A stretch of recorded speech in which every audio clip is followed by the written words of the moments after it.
శ్రీదేవి భాగవతము కుమారి పూజ. ఇవి కాక నిత్యము కన్యా పూజ చేయాలి. శక్తిని బట్టి ఒకరి నుంచి 9 మంది వరకు కన్యలను ఆహ్వానించి వస్త్రాలంకారాదులు చేసి విధి విధానంగా మంత్రాలతో పూజించాలి. దీనిని కుమారి పూజ అంటారు. 2 సంవత్సరాల నుండి 10 సంవత్సరాల వరకు వయసున్న వారే దీనికి కన్యార్హులుగా అర్హులు. ఏడాది పిల్ల పనికి రాదు. 2 ఏళ్ల పిల్లని కుమారి అంటారు. 3 ఏళ్ల అమ్మాయిని త్రిమూర్తి అంటారు. 4 ఏళ్ల పిల్లని కళ్యాణి అని, 5 ఏళ్ల కన్యను రోహిణి అని, 6 ఏళ్ల పిల్లను కాళిక అని, 7 ఏళ్ల పిల్లను చండిక అని, 8 ఏళ్ల పిల్లని శాంభవి అని, 9 ఏళ్ల కన్యను దుర్గా అని, 10 ఏళ్ల కన్యను సుభద్ర అని ఈ కుమారి పూజలో వ్యవహరిస్తారు. 10 సంవత్సరాలు దాటిన అమ్మాయి ఈ పూజకు అర్హురాలు కాదు. వీలైతే 9 మందిని ఒకే వయసు వారిని ఏర్పాటు చేసుకోవచ్చును. వీటికి విశేష ఫలాలు ఉన్నాయి. కుమారి పూజ వల్ల దారిద్ర్య దుఃఖాదులు నశిస్తాయి. దీర్ఘాయు సిద్ధిస్తుంది. శత్రువులను జయిస్తారు. త్రిమూర్తి పూజ త్రివర్గ ఫలాలను ఇస్తుంది. ధనధాన్య పౌత్రాభివృద్ధిని కలిగిస్తుంది. కళ్యాణి పూజ విద్యాభివృద్ధిని కలిగిస్తుంది. రాజ్యలాభం చేకూరుస్తుంది. కాళికా పూజ శత్రునాశకం. చండికా పూజ ఐశ్వర్యప్రదం.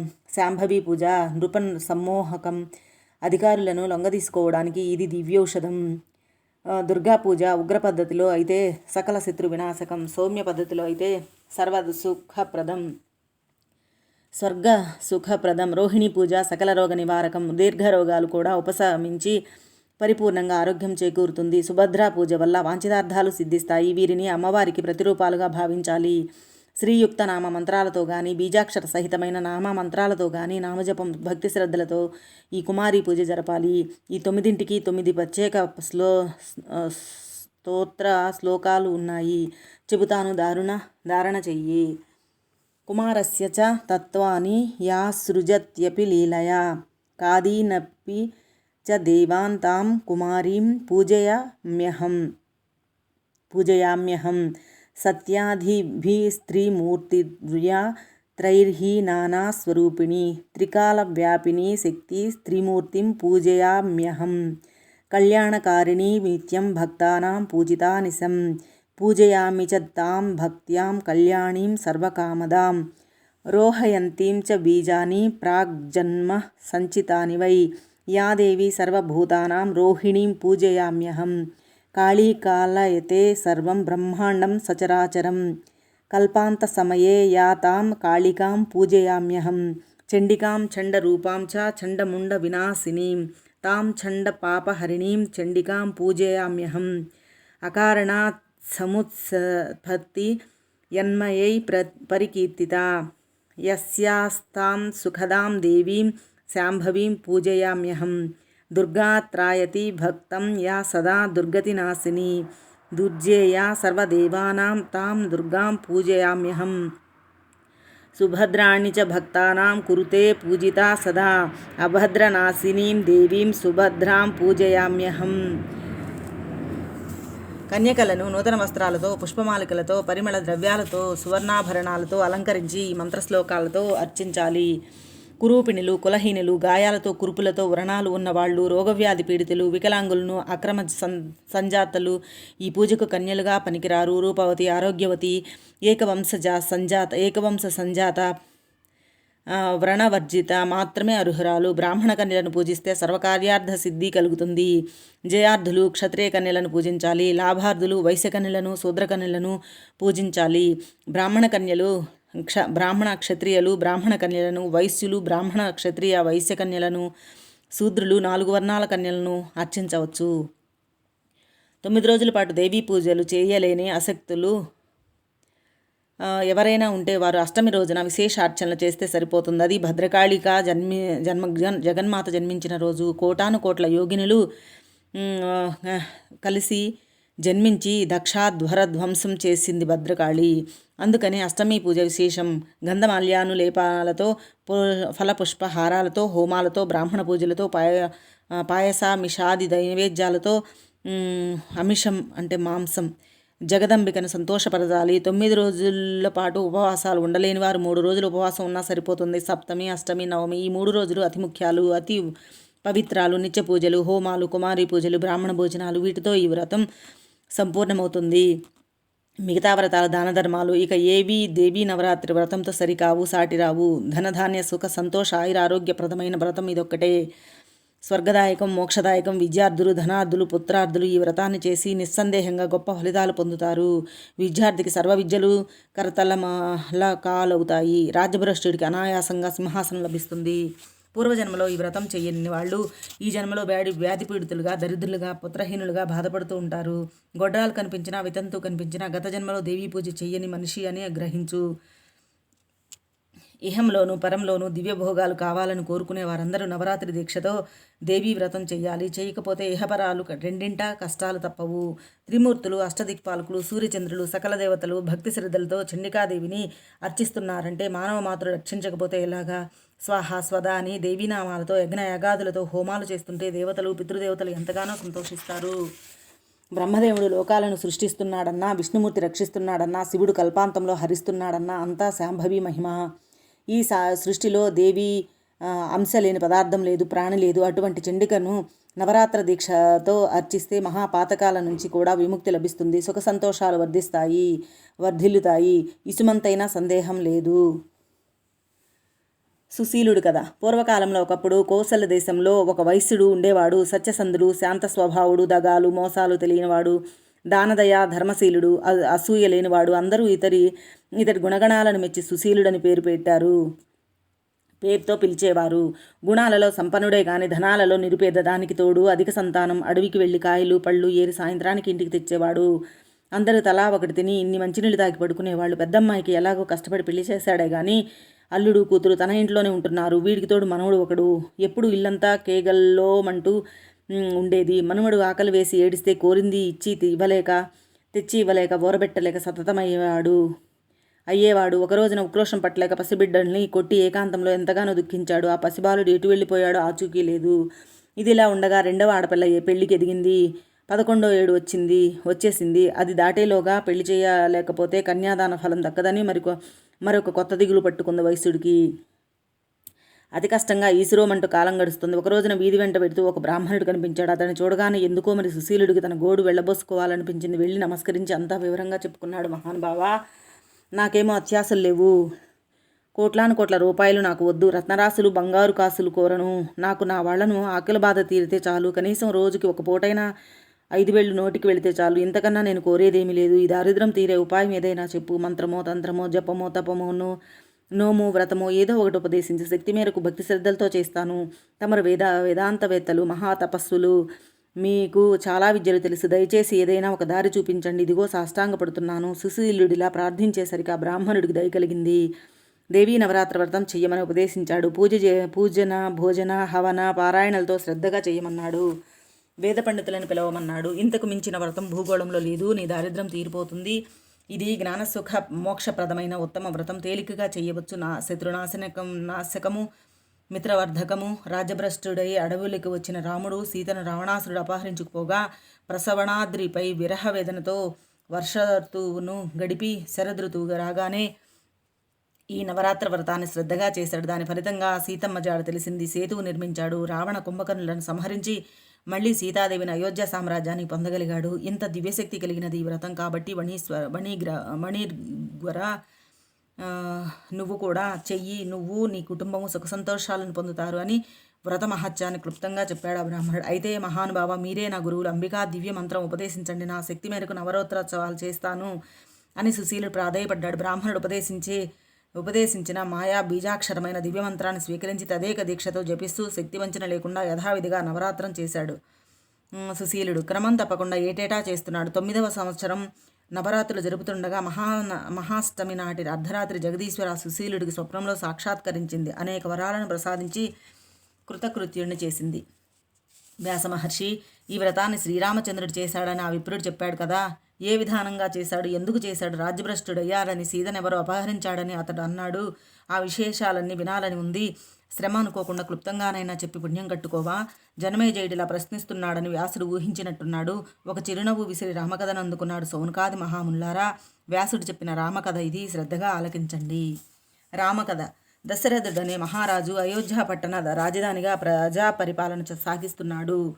ఇతడు సూర్యవంశపు రాజు. యజ్ఞయాగాలు చేస్తూ ధర్మబద్ధంగా రాజమేలుతున్నాడు. ఆయనకు రామ, భరత, లక్ష్మణ, శత్రుఘ్నులు 4 కుమారులు.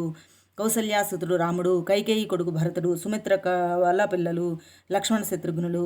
ధనుర్విద్యతో సహా అన్ని విద్యలు వీళ్ళు నేర్చుకున్నారు. ఒకరోజున విశ్వామిత్రుడు వచ్చి యాగ సంరక్షణ కోసం 16 ఏళ్ల పసిబాలుడు రాముణ్ణి తన వెంట పంపమని అడిగాడు. దశరథుడు ముందు కొంత బెట్టు చేసిన తర్వాత మెత్తబడి పంపించాడు. రామలక్ష్మణులు విశ్వామిత్రుడితో వెళ్లారు.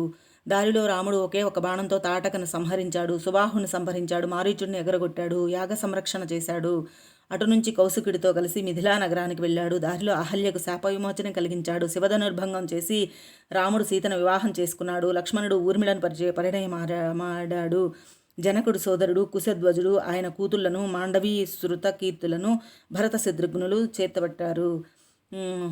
దశరథుడు శ్రీరాముడికి పట్టాభిషేకం చేయాలనుకున్నాడు. ఏర్పాట్లన్నీ జరిగినాయి. కానీ కైకేయి పాతవరాలను రెండింటినీ అప్పుడు అడిగింది. భరతుడికి పట్టాభిషేకం జరగాలి. రాముడు 14 ఏళ్లు వనవాసం చేయాలి. సీతాలక్ష్మణులతో కలిసి దండకారణ్యాలకు వెళ్ళాడు. రాముడు పుత్ర విరహం తాళలేక దశరథుడు అసూలు బాశాడు. భరతుడు పట్టాభిషేకం తిరస్కరించాడు.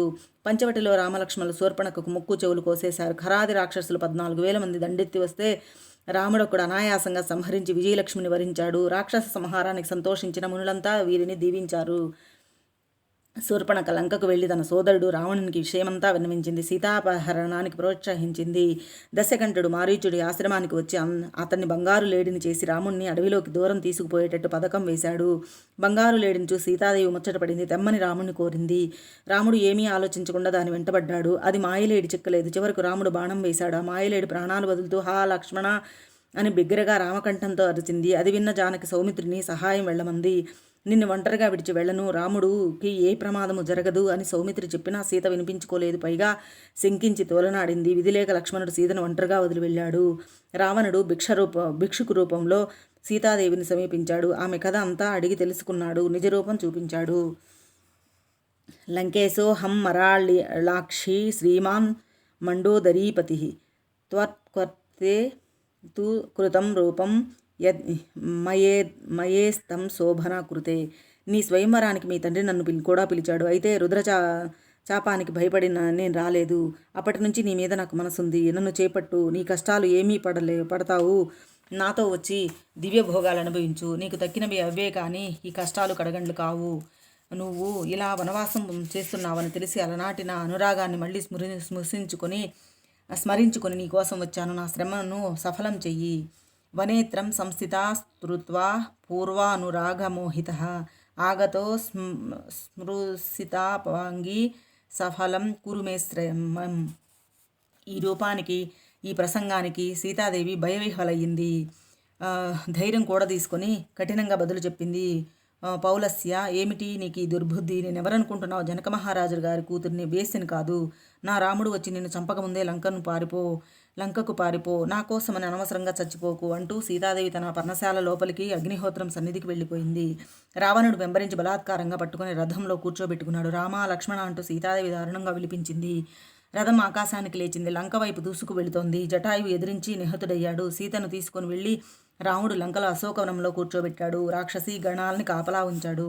మాయలేడిని చంపి తిరిగి వస్తున్న రాముడికి సౌమిత్రి ఎదురయ్యాడు. జరిగింది చెప్పాడు. ఇద్దరు త్వరగా పర్ణశాలకు వెళ్ళి వచ్చారు. సీత కనిపించలేదు. అడవి అంతా గాలించారు. భోరణ విలిపించారు. కొన ప్రాణంతో ఉన్న జటాయువు జరిగిన సంగతి చెప్పాడు. ప్రాణాలు విడిచిపెట్టాడు. అతడికి అగ్ని సంస్కారం జరిపి రామలక్ష్మణులు దక్షిణ దిశగా బయలుదేరారు. కబంధుణ్ణి చంపి అతడికి శాప విమోచనం కల్పించాడు రాముడు. అతని సూచనపై ఋష్యమూకాది వెళ్ళి సుగ్రీవుడితో అగ్నిసాక్షిగా స్నేహం చేశాడు. వాలిని సంహరించి సుగ్రీవుడిని కిష్కిందకు రాజును చేశాడు. వర్షాకాలం గడిచేసరికి వరకు ప్రస్రవణ పర్వత గుహలో తలదాచుకున్నారు ఆ సోదరులు. సీతావిరహం తట్టుకోలేక రాముడు పరిపరి విధాలు తరిపించాడు. లక్ష్మణ, ఇప్పటికీ కైకేయి కోరిక తీరిందయ్యా. కళ్ళు చల్లబడి ఉంటాయి. జానకి జాడ తెలియకపోతే నేను జీవించను. సీత లేకుండా తిరిగి అయోధ్యకు వెళ్ళలేను. చేతికి అందిన రాజ్యం జారిపోయింది. వనవాసం ప్రాప్తించింది. తండ్రి మరణించాడు. సీతావహనం జరిగింది. ఇన్ని చేసి ఇంతగా నన్ను ఏడిపించుకు తింటున్న దుష్టదైవం ఇక ముందు ఇంకా ఏమేమి చేస్తాడో. భవిష్యత్తు దుర్జయం కదా. మనకు ఏ కష్టాలు రాసిపెట్టి ఉన్నాయో. సూర్యవంశంలో పుట్టి రాజపుత్రులం అయ్యుండి ఇలా అడవుల్లో పడి ఏడుస్తున్నాం. రాజభోగాలన్నీ విడిచిపెట్టి నువ్వు నా వెంట వచ్చావు.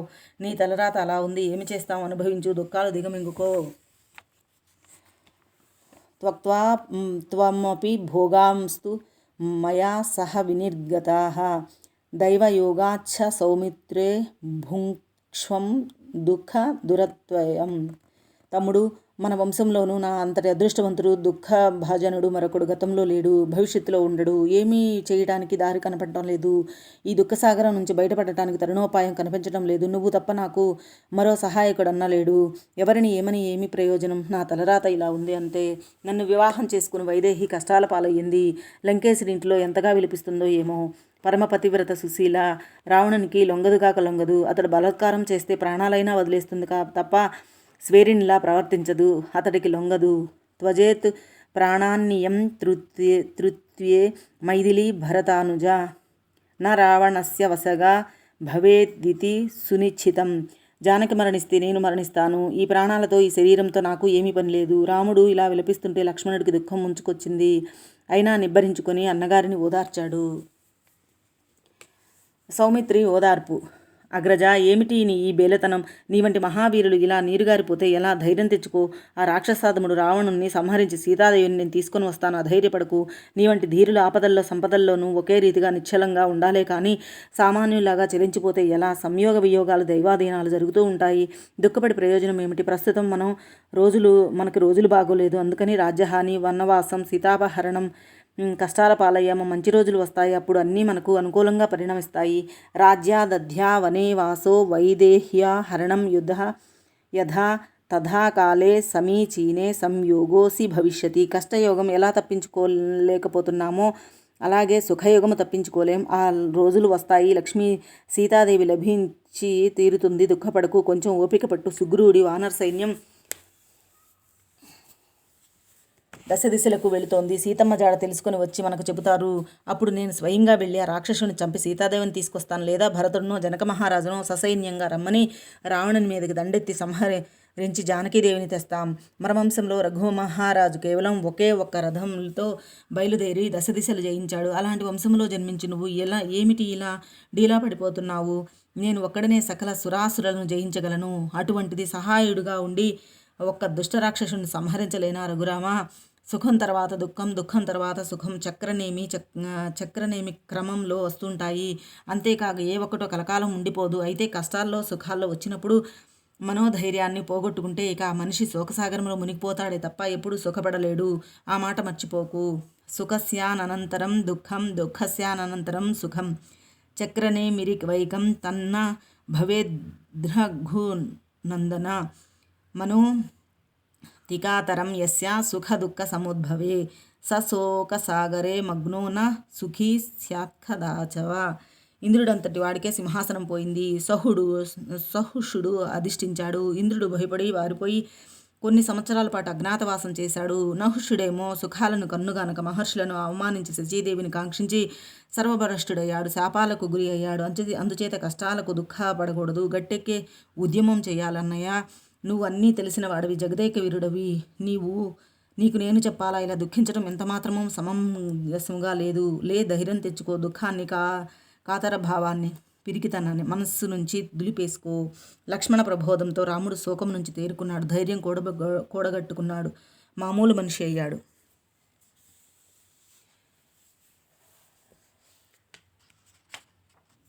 నారదాగమనం, దేవీ వ్రతోపదేశం.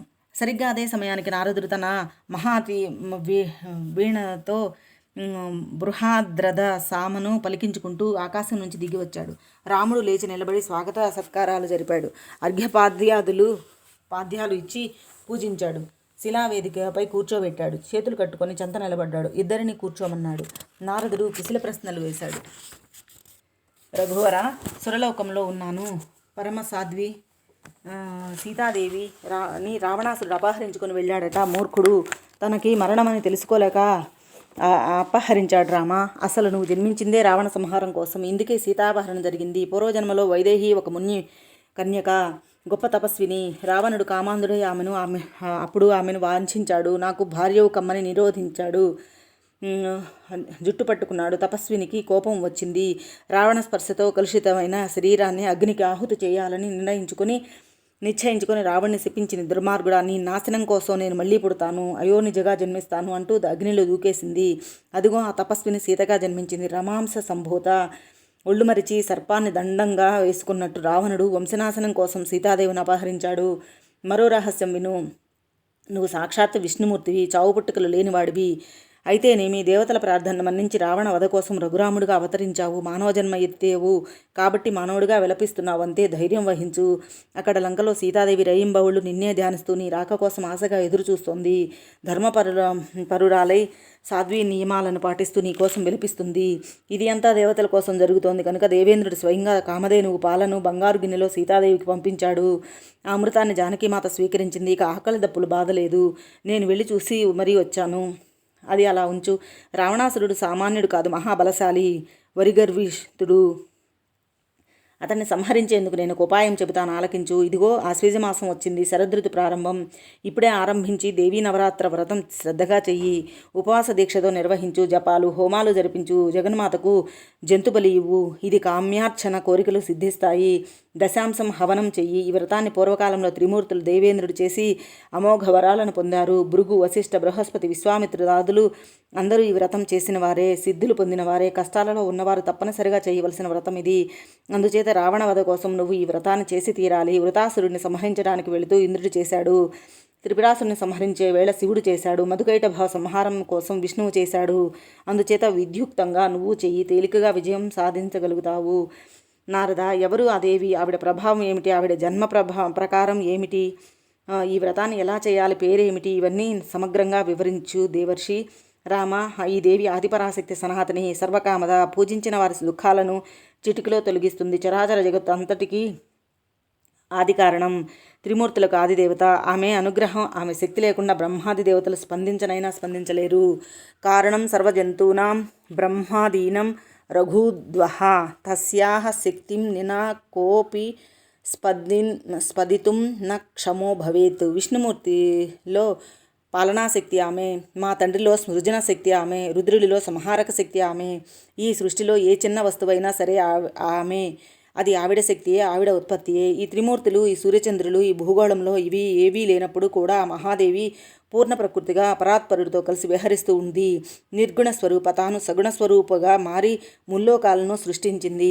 బ్రహ్మాదులను సృష్టించి వారికి తన శక్తులను ప్రసాదించి లోక సృష్టికి నిర్వర్తింపజేస్తోంది.